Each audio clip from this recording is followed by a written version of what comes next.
for the women in the area, and they kept coming back wanting them to make more and more. So at the end, my husband decided to start a little business, an online business, to get himself through school. And then 5 years later, we're still at it. We're still making knitting looms.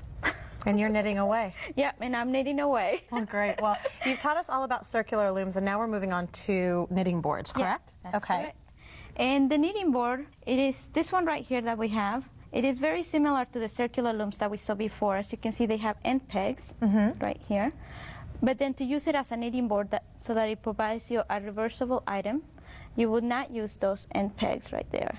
Then your reversible item will have two right sides. Like a double knit. Yes. And to knit on the knitting board, you will start like you do on most of your knitted items. You start with a slip knot, and you place it on your left side peg.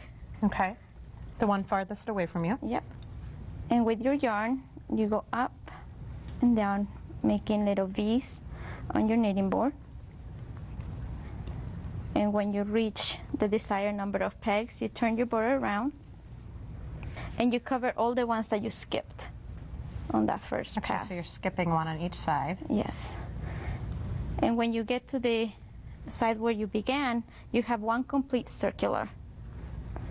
And right here you will put an anchor yarn. This only happens at the beginning. Okay. And we put this anchor yarn to help you pull down the knitting at the beginning. And you pass it through the center of the knitting loom.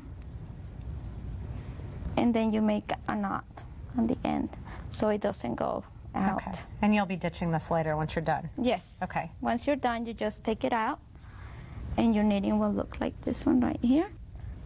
At the end, you will have your cast on row right there, and then that's your anchor yarn. And then to begin your knitting, you simply continue the same process of weaving from one side to the other. When you reach the end, you turn your board around, and you cover all the pegs that were skipped on that first pass. And that completes your first circular, and then you're ready to knit on your knitting board by lifting the bottom strand off. And each time you lift over, you're creating a stitch. Okay. And you do this on one side, and then you turn your board around and you lift over on the other side.